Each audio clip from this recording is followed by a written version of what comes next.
Vamos a 2013 agora, ano que o Coritiba trouxe o Alex, que era o grande sonho da torcida, a volta do craque ao time. E naquele elenco de 2013, o Coritiba tinha jogadores como Lincoln, Robinho, Botinelli, David, Chico, jogadores reconhecidamente caros, e que acabou não dando o resultado esperado dentro de campo. Aquele time foi campeão paranaense, chegou a liderar o Campeonato Brasileiro até a parada da Copa das Confederações. O Coritiba, naquele time de 2013, gastou mais do que o orçamento permitia? Não. O que aconteceu é o seguinte: em 2012, nós chegamos à final da Copa do Brasil, né? E fizemos uma reunião e chegamos à conclusão que nós teríamos que dar um salto de qualidade ao time, porque nós achávamos que um pouco mais de qualidade no time nós conseguimos chegar a competições maiores dentro da estrutura. Nós tínhamos um orçamento adequado a esse investimento, tá? Então, esses jogadores, o Lincoln era um jogador que veio do Palmeiras, um jogador renomado na Europa. O Alex tinha um problema lá na Turquia, que queria voltar para o Brasil. Ele tinha propostas, se não me engano, do Palmeiras, do Cruzeiro, mas ele optou para jogar no Curitiba, porque ele ia ficar aqui em Curitiba, que é a cidade dele. Ele optou em ficar aqui. Trouxemos o Botinelli, que lamentavelmente teve um acidente, nunca mais jogou, né? Teve um acidente com o Lincoln, um acidente de trabalho também. O Lincoln ele machucou-se numa entrada e Sim. praticamente foi um jogador que a gente perdeu durante o resto do contrato. Quer dizer, foi um jogador que jogou, quer dizer, recebeu, mas não conseguiu jogar mais. O Chico, ele é um jogador que teve altos e baixos, teve momentos que ele teve bem, momentos que ele não teve, mas a nível de orçamento, nós ficamos dentro de uma base de orçamento que a gente tinha estabelecido para aquela estrutura. Evidentemente não deu certo, o time não casou, nós tivemos dificuldade, e aí quase caímos, não caímos porque ganhamos de São Paulo na última partida lá, com o gol, Salvador, o nosso lá, ganhamos de 1-0, foi na última partida lá. Já em 2014, nós tivemos o problema eleitoral, esse foi terrível, foi Sim. muito difícil, né? Agora, 2013 teve uma outra situação também, que as pessoas às vezes não avaliam. Nós éramos líder do Campeonato Brasileiro antes da Copa das Confederações. Aí paramos 30 dias na Copa das Confederações.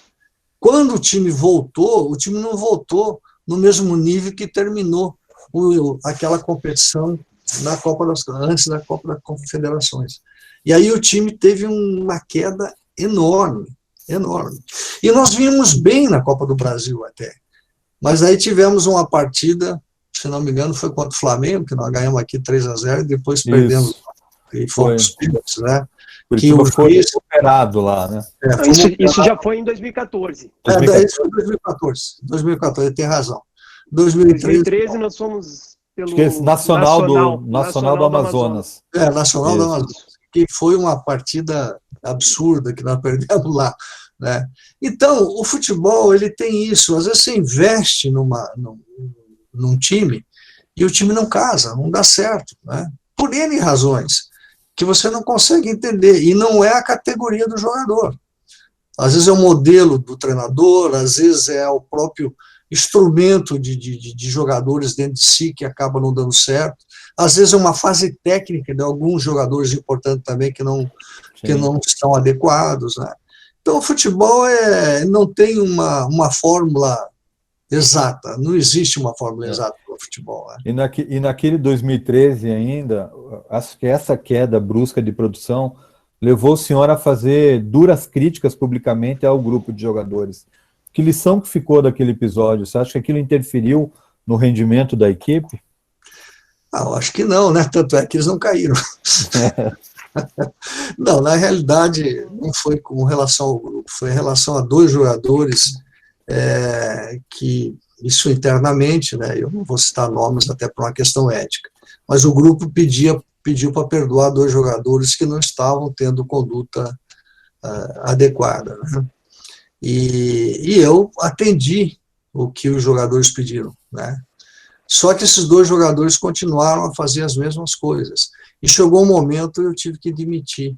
esses jogadores num momento muito, muito ruim, um ambiente conturbado, nós estávamos bem, mas eu tive que separar os jogadores, claro, separei do grupo, mas continuou recebendo seus vencimentos e tudo mais, na tentativa de arrumar um clube para esses jogadores. Agora, o dirigente, às vezes, você é um voluntário, você não é um profissional do mercado de futebol.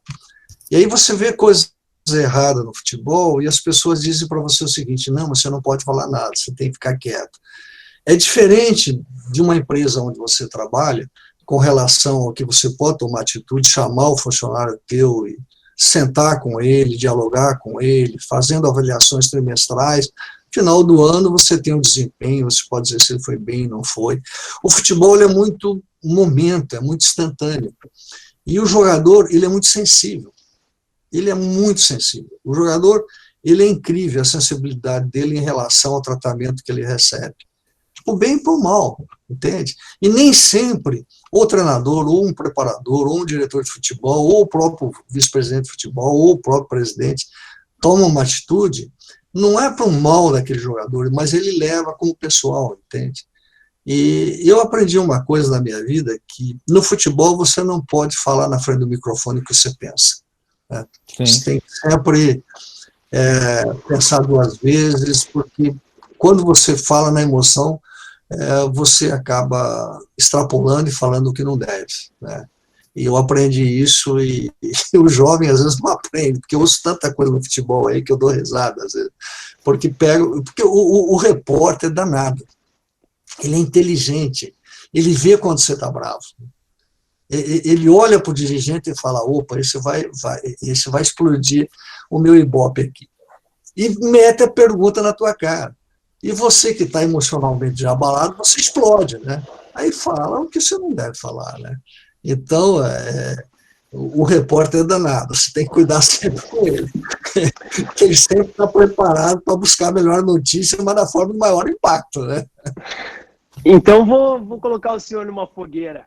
Em 2014, por questões salariais, de atrasos no clube, o senhor teve um certo desgaste com o Alex e com alguns outros jogadores do clube. Ficou algum resquício dessa época? O senhor e o Alex já tiveram uma conversa após isso? Olha, aquele episódio foi um episódio interessante, né? Porque, na realidade, eu não sei se vocês se lembram, nós tínhamos uma operação com a Rede Globo e o objetivo era liquidar todos os salários. Né? Só que o Botafogo fez uma operação com a Rede Globo e a Justiça do Rio de Janeiro penhorou esse valor na própria Globo, sendo que a Globo já tinha pago ao Botafogo, já tinha feito o adiantamento. Então, naquela época, a Globo segurou todas as operações, e só tinha 2 clubes que tinham operações, era o Vitória e o Curitiba.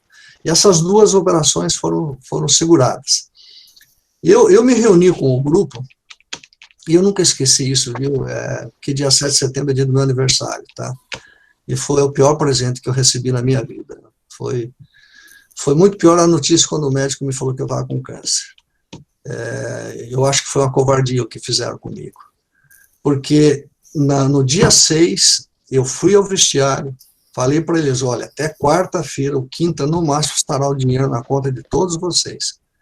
Eu acertei já com a Globo está liberando o dinheiro, e o Banco Safra será o banco operador. Então, no máximo, até quinta-feira, o dinheiro vai estar na conta de vocês, na semana seguinte, né? Isso era um sábado, 7 de setembro era um sábado. Não sei como, eu não passei bem, eu tive um problema de saúde, eu fiquei em casa, vi o jogo pela televisão, eles entraram com aquela faixa contra mim. Aquilo foi um tiro nas costas, né? Eu me senti, assim, muito mal com aquilo. Mas eu acho que eu era dirigente e eu tinha que resolver o problema. Não adiantava eu ficar: não, agora se colocar na faixa não vou pagar mais. Não, desculpe, eu não podia fazer isso. Então eu fui, o pessoal da Globo viu a faixa, ligaram para mim, ficaram muito tristes com o acontecimento. Eu falei: não, vocês não têm nada com isso. Falei: não, mas por nossa culpa você que é o grande parceiro nosso, está sendo prejudicado. Eu falei, olha, então faz o seguinte, me apressa, acelera esse dinheiro que eu quero pôr o dinheiro na conta deles imediatamente. E foi o que eles fizeram. E ainda assim nós perdemos uma partida de 4-0 para o Figueirense, que até hoje eu não engulo, né? Isso foi numa quarta-feira, mas na quinta-feira eles receberam todos os vencimentos. Você vai me falar do Alex. Eu nunca mais encontrei o Alex. Nunca mais falei com ele. Porque nós vivemos mundos diferentes, né? Eu, profissionalmente, eu tenho uma atividade, é difícil me encontrar com ele. E ele tem a dele também, é difícil de encontrar comigo. Agora, é o que eu sempre disse, eu respeito as opiniões dele, né? Nós temos grandes diferenças, nós dois, e ele respeita as minhas, né? Então, ele como cidadão, uma pessoa de bem, uma pessoa agora que está numa nova carreira, quer ser treinador, né? Está lutando para isso, eu acho que ele foi um grande jogador, com certeza será um bom treinador, eu acho que ele é um menino inteligente. Agora, a minha relação pessoal com ele, por N motivo, a gente nunca conversou. Não que eu não goste dele ou ele não goste de mim, não, é que nunca houve oportunidade de a gente sentar. Eu acho que agora até é uma boa oportunidade um dia a gente sentar e dar risada de tudo. O senhor acredita que teve cunho político esse episódio da faixa? É muito difícil, né? Eu acho que teve um pouco, sim, de cunho político, mas é difícil você fazer uma afirmação. Eu acho que seria um pouco leviano, né, se fizesse. Até o senhor, mesmo que o senhor não queira admitir, mas é sabido que o Alex tinha um relacionamento com algumas pessoas que faziam parte do conselho do Coritiba, pessoas próximas. Então, o senhor veria isso mesmo como uma possível atitude de uma eleição futura ou não? Seria uma atitude isolada dele ou era uma atitude do grupo? Não, eu acho que foi uma atitude do grupo. O Alex não faria isso, até porque ele, pessoalmente, ele não acho que ele tem esse caráter, não. Eu conheço ele, e ele tem as opiniões dele, são duras às vezes, mas ele não teria vamos dizer, uma ação pessoal para me prejudicar, sim, ou prejudicar o presidente, quem fosse o presidente. Acho que foi uma atitude do grupo impensada. Emocionalmente tinha alguns jogadores ali que eram muito, muito emotivos em relação a decisões e erraram, né? Erraram. Eu encontrei alguns jogadores depois de muito tempo e vieram me pedir desculpa, né? Alguns até, hoje eu falo muito pouco com eles, mas encontrei no aeroporto 2 e vieram conversar comigo, pedir desculpa daquele episódio. Eu não guardo rancor, nunca guardei. Mas o senhor reconhece que o Alex teve grande influência na decisão da eleição do final do ano. Sim, a decisão, a colocação da mulher dele no processo eleitoral, e que depois ela renunciou na segunda reunião do conselho, né? E uma declaração dele antes da eleição, se eu não me engano, foi muito dura, e ele influenciou, né? Totalmente, né? Totalmente. Mas eu acho que isso é uma decisão democrática. Acho, né, e isso é uma opinião pessoal minha, né? Nós, como empregado de uma organização, nós não podemos nos envolver em política. Eu acho errado o jogador se envolver em política. Eu já vi muitos casos desses jogadores, até o Grêmio uma vez, o Adilson, todos foram lá apoiar o candidato, e eu acho que não fica bem para o jogador, porque vamos supor que se ganha o adversário que ele foi contra, como é que fica a posição dele depois de continuar no time, né? Então eu acho que o jogador tem que se preservar. Mas eu respeito, democraticamente é uma opinião e a gente tem que respeitar. Nós estamos no processo democrático, onde as opiniões têm que ser respeitadas, mesmo não concordando com elas, né? Eu tenho o direito de não concordar, mas não, não jamais vou impedir de alguém omitir a opinião, né? Eu sempre digo aqui em casa, né, que a liberdade é total, a democracia é total. Falei isso pro meu genro, desde que não seja contra o Coritiba. Doutor Wilson, eu tenho recentemente em entrevista para o Coxanautas, o Tcheco até citou o senhor como um dos grandes presidentes que o Coritiba já teve, né? Mas mesmo assim a gente vê em alguns segmentos da torcida algumas críticas ao senhor pelo fato de ter dado carta branca ao Felipe Ximenes na condução do futebol do Coritiba, que na visão de alguns acabou onerando demais o cofre do clube com contratos de longa duração e valores altos, e que alguns jogadores acabaram não dando retorno técnico dentro de campo. O senhor se arrepende de alguma forma dessa época? Eu conheço bem o Felipe até, eu não tenho nenhuma coisa contra dizer dele, mas o senhor se arrepende dessa carta branca que deu a ele, não? Não me arrependo. O Felipe foi um grande amigo. No momento mais difícil da minha vida, que eu estava no hospital, ele pegou o clube na unha. Eu estava fazendo quimioterapia, ele ia despachar comigo no hospital. Quando eu fui operado em São Paulo, que eu fiquei 30 dias hospitalizado lá, ele ia fazer relatórios. Então, o Felipe sempre foi muito leal, sabe? Uma coisa que me deixa assim um pouco, talvez, triste, ou as pessoas talvez não entendam isso, eles tinham que fazer uma avaliação do que o Felipe trouxe de lucro para a instituição e o que ele deu de prejuízo. Vamos fazer esse balanço. Ao fazer esse balanço, o Felipe tem muito mais mérito do que prejuízo que ele trouxe ao clube. As pessoas só pensam no prejuízo, mas o Felipe tem muito crédito de trazer grandes jogadores que renderam muito para o clube. E eu acho que nesse aspecto, o Felipe foi muito importante para a instituição. É claro que no final ele teve alguns problemas de saúde também, isso você, que é amigo dele, sabe disso. Sim. Mas somos amigos até hoje, falamos até hoje. Acho ele um dos caras que mais entende de futebol, ele é um cara inteligentíssimo, é um cara que, lamentavelmente, depois que ele saiu do Curitiba, ele não foi muito feliz em alguns trabalhos, mas hoje ele faz um trabalho interessante num programa que ele tem lá, ele faz lives interessantes. O Felipe é uma boa pessoa, mas o que tem que ser avaliado é o que ele trouxe de lucro para a instituição. Eu acho isso é um fator que nunca foi colocado pelas pessoas. Não, eu não me arrependo, Ronaldo. Eu não posso me arrepender de uma pessoa que fez muito bem ao clube. É verdade que é aquilo que eu digo, todos nós erramos. E é importante você, como dirigente, valorizar o que as pessoas fazem de bom. Ele trouxe muita coisa boa para o Curitiba. Eu confesso que eu teria dificuldade da gestão se ele não me ajudasse tanto como ele ajudou nos períodos de 2010, 11 e 12.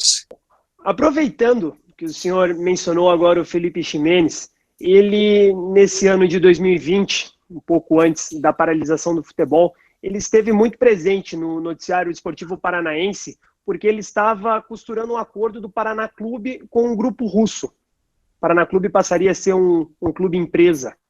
Queria saber do senhor, como o senhor, um homem de negócios, enxerga o clube empresa no Brasil e como seria no Coritiba, se o senhor é a favor ou é contra?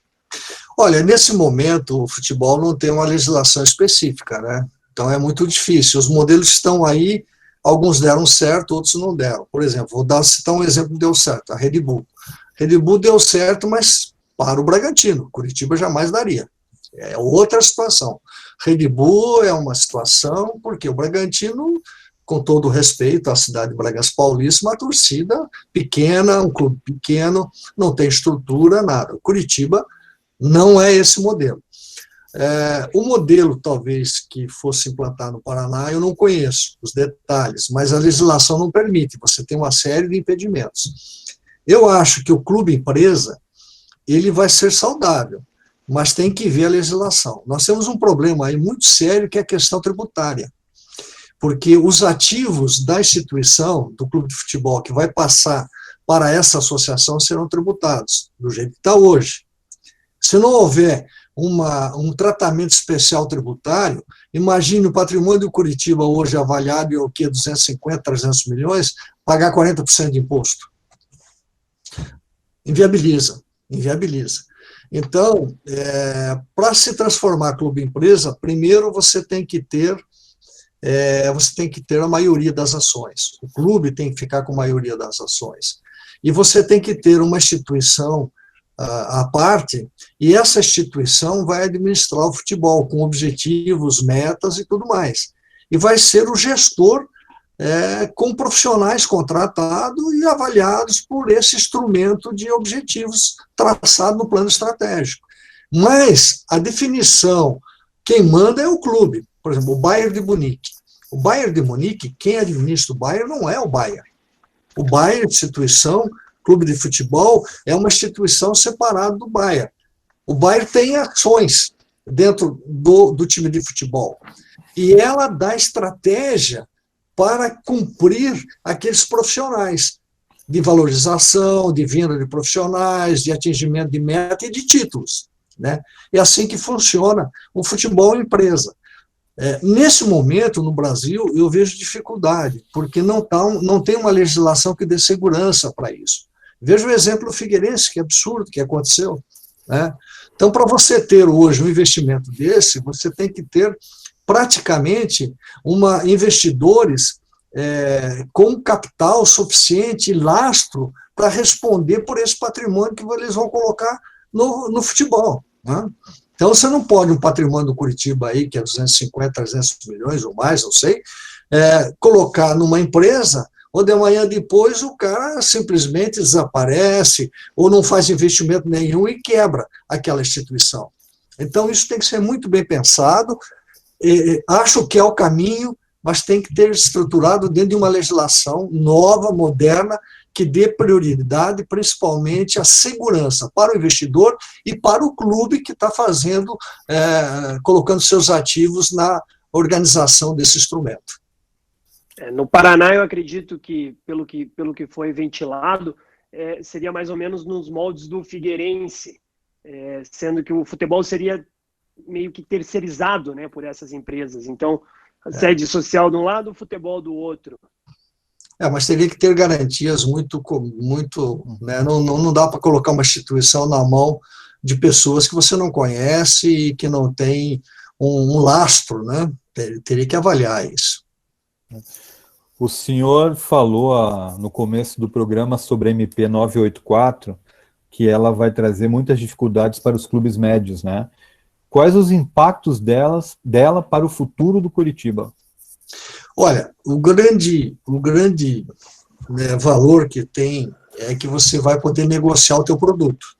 Então, eu tenho quantas partidas em casa? Num campeonato brasileiro, eu tenho o quê? 19 partidas em casa? Eu tenho 19 partidas para negociar.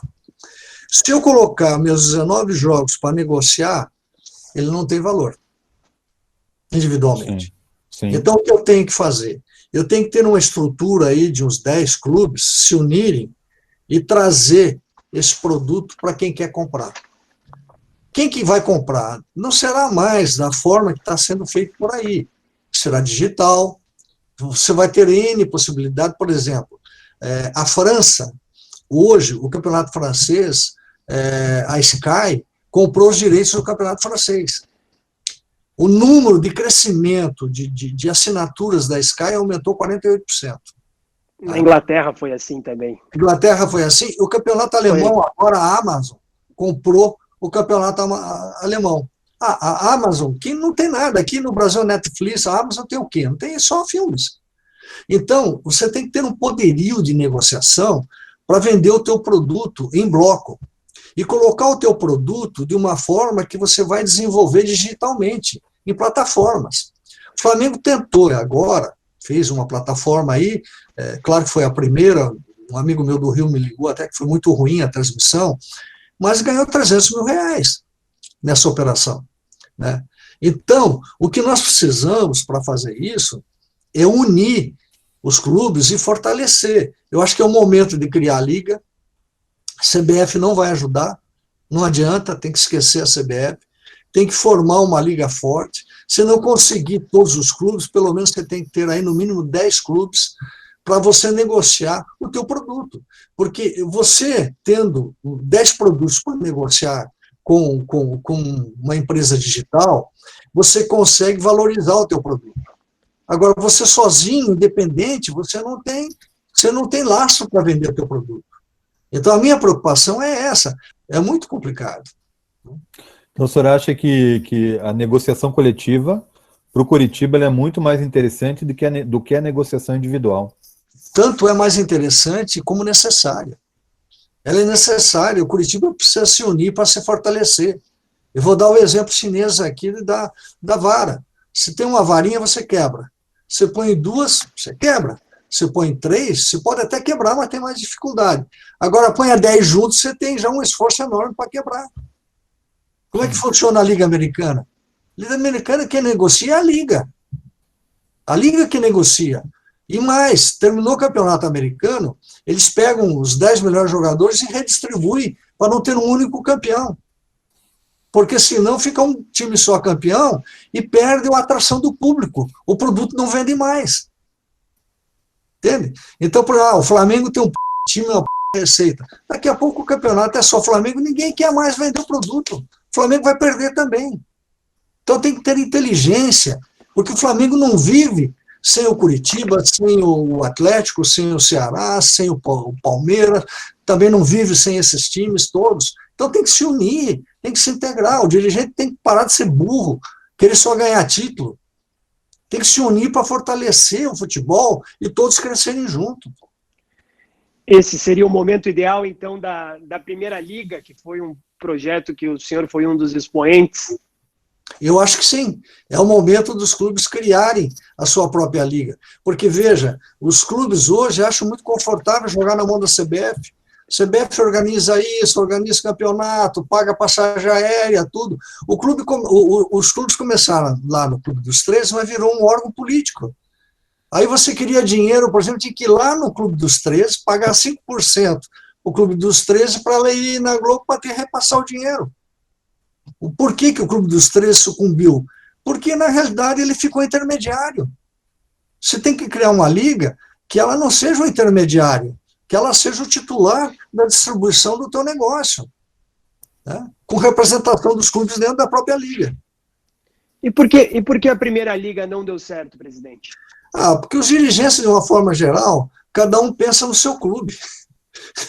Ainda tem aquela visão de eu ganhei e vocês perderam, pô. Quer dizer, né, aquela história, né? Eu ganhei, vocês empataram e eles perderam. Pô, não pode ser assim. Fugir um pouco da ideia inicial. Eu não quero... incrivelmente, né, eu vou até citar um fato aqui, mas eu recebi, algum tempo atrás, o Curitiba estava em grande dificuldade, e recebi um WhatsApp do Mário Celso Petralha. Eu, quando vi o Mário passando para mim um WhatsApp, o que é isso? Aí tem coisa atrás.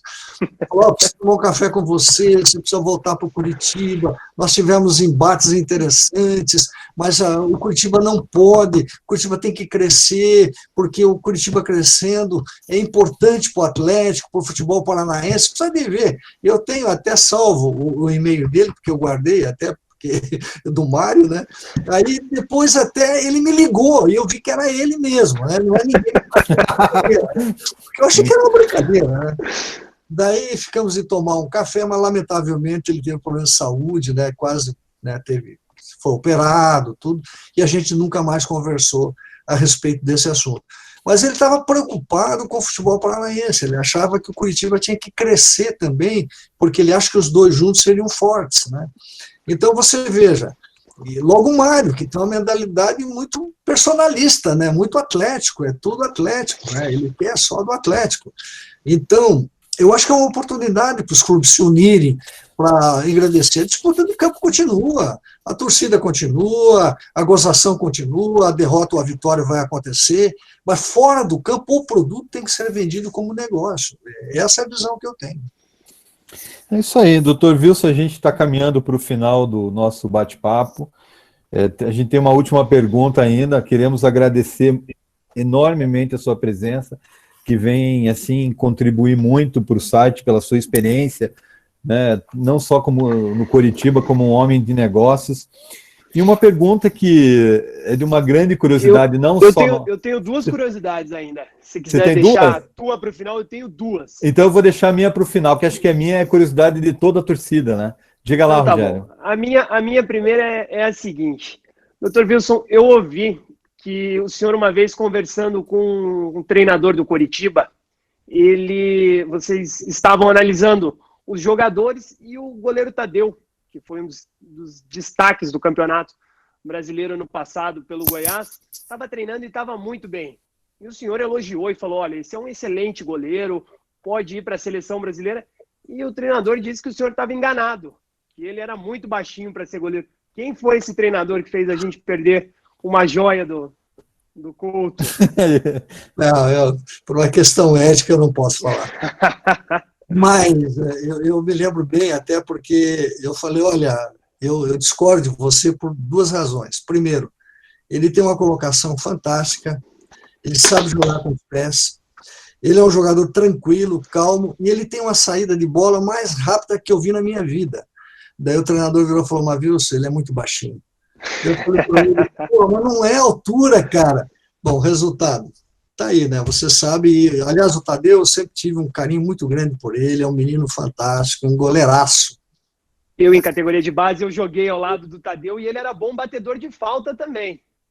Não, ele tinha uma saída incrível, ele batia de um jeito na bola, ele põe no pé do jogador, lá na frente, lá na ponta, ele não era uma distância de 10 metros, não, era 30 metros, 40 metros, um jogador fantástico, fantástico, e eu fico muito feliz pela carreira dele, porque ele era um menino brilhante e um caráter maravilhoso, viu? Um guri de um caráter maravilhoso. Realmente o sucesso dele não é à toa. Eu conheço desde pequeno e sei que não é à toa.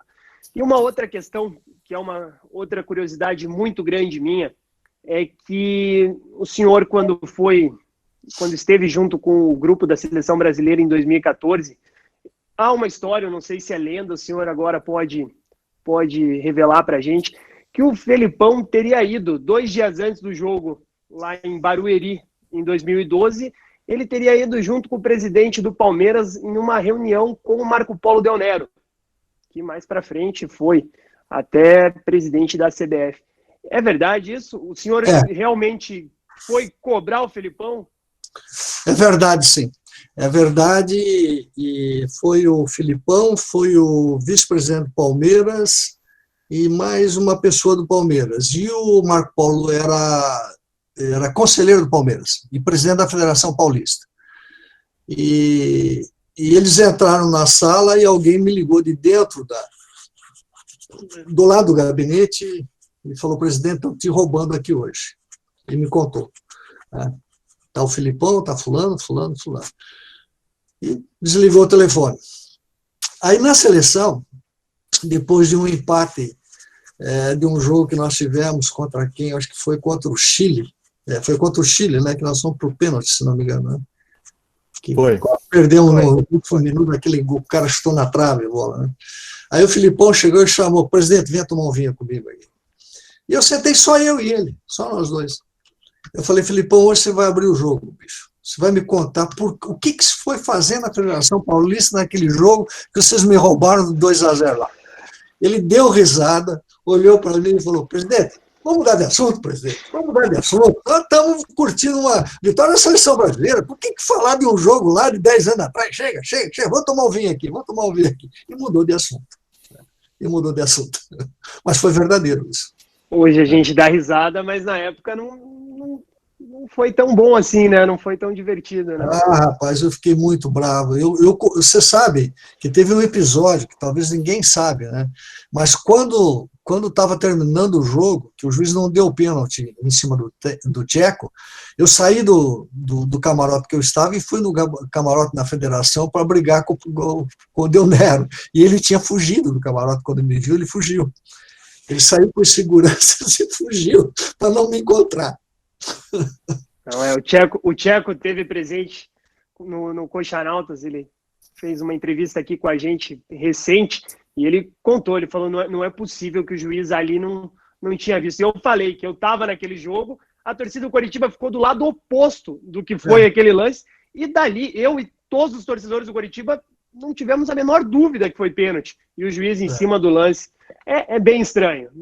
Você sabe que tem mais uma passagem, se dá tempo, não sei, nós estamos terminando o programa. Não, posso. Eu vou contar quantas quiser. Tranquilo. Bom, naquele ano, não sei se você se lembra, aquele juiz era da Federação Goiânia. Goiânia, sim. E ele ganhou o título de melhor árbitro do Campeonato Brasileiro. Ele ganhou o título de melhor árbitro do Campeonato Brasileiro. E teve uma festa que foi dada a premiação pela Rede Globo e a CBF em São Paulo. E eles colocaram um ônibus para levar os convidados, né, para o hotel. E eu, terminou tudo aquilo, peguei e fui para um ônibus, entrei num ônibus e sentei no segundo banco. Não tinha ninguém no ônibus. Daqui a pouco entram 4 pessoas, árbitros. Um bandeirinha de Santa Catarina que eu conhecia me cumprimentou. Tudo bem, presidente? Tudo bem? Aí virou para o Wilton, né, que era o nome dele, o juiz. Falou, Wilton, quero te apresentar o presidente do Curitiba aqui. Ele, muito prazer. Eu falei, olha, eu não tenho prazer de te conhecer, não, porque você me roubou o campeonato. Cara, O senhor falou seriamente, o senhor falou seriamente. Falei, eu não usei o termo roubo, você influenciou na decisão de um jogo, de um campeonato.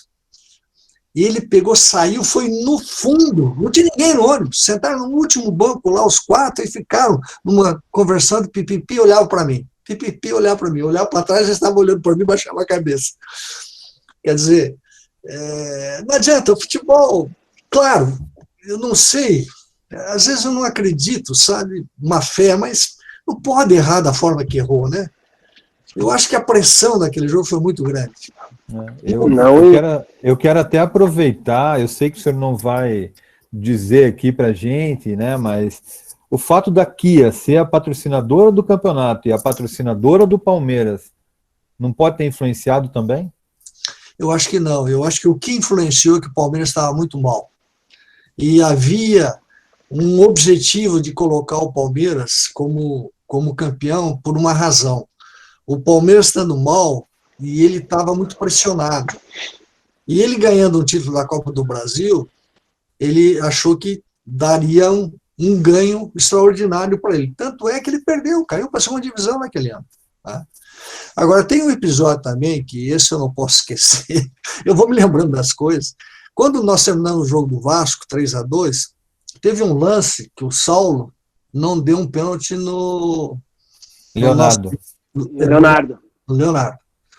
Terminou o jogo, eu fui falar com o vice-presidente da CBF, que hoje, lamentável, até já faleceu. Ele virou para mim e falou assim, presidente, o Dinamite estava do meu lado, que era o presidente do Vasco. Ele falou, o senhor não sabe a alegria que eu estou, porque esse menino aqui, o presidente do Vasco, merecia ser campeão. Eu falei para ele merecia, o Curitiba não? Como é que o senhor me fala com o vice-presidente da CBF que ele ganhou um título porque ele merecia, sendo que eu fui afanado aqui? Houve um erro de arbitragem nesse jogo aqui. Não sei se foi intencional ou não, nem posso afirmar isso, mas houve um erro que decidiu o título, porque ali o Curitiba faria 4-2 e seria campeão.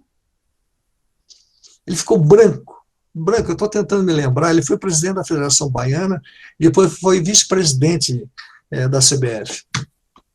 Virgílio Elísio, hoje já falecido, né? Então, o futebol, às vezes, tem decisões que elas são, talvez não influenciadas diretamente com a intenção de favorecer, mas há uma intenção maior, assim, de avaliar um lance de uma forma para um time e de outra forma de outro. Há um rigor maior na avaliação. Isso fica muito claro, né? Isso é muito claro no futebol brasileiro. Os grandes clubes, eles sempre têm uma visão um pouco diferente. E na decisão de um título, isso pesa muito. E aí eu não digo que seja má intenção, não. É o peso da responsabilidade, da avaliação que o cara tem em relação à decisão que é instantânea ali, é no momento. Claro que o VAR mudou muito, né? O VAR, ele deu uma outra conotação, ele já deu uma disciplina maior. Mas mesmo assim, ainda, eu acho que o futebol tem que mudar muito. Muito mesmo. Às vezes, eu acredito que até às vezes passe na cabeça de um árbitro a forma que ele vai ser avaliado pela crônica do eixo Rio-São Paulo. Por exemplo, eu vou dar um pênalti para o Coritiba numa final contra o Vasco, e de repente o pênalti não aconteceu, e eu dou o pênalti, e a imprensa carioca vai caindo de pau em cima de mim.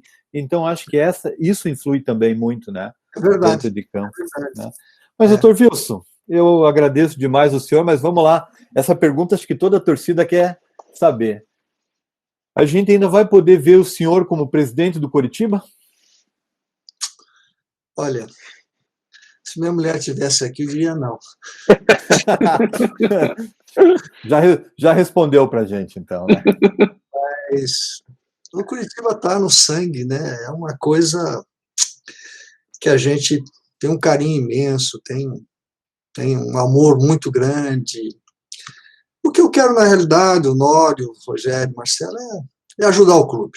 Eu sou um soldado a serviço do clube e isso serei sempre, por amor ao clube.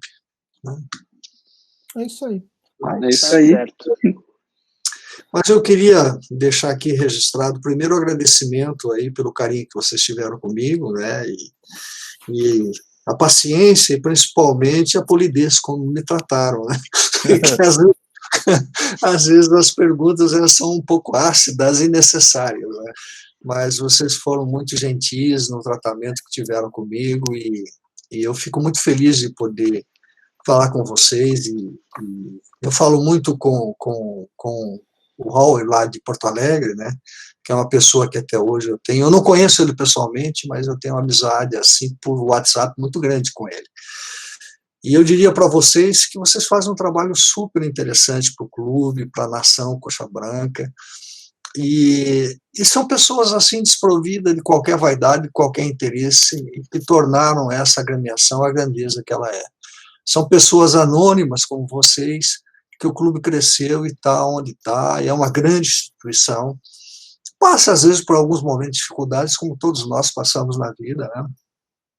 Mas eu sou uma pessoa extremamente abençoada, né? Primeiro, porque cheguei a ser presidente do clube que mais amo. Isso eu nunca imaginei que seria na minha vida, né?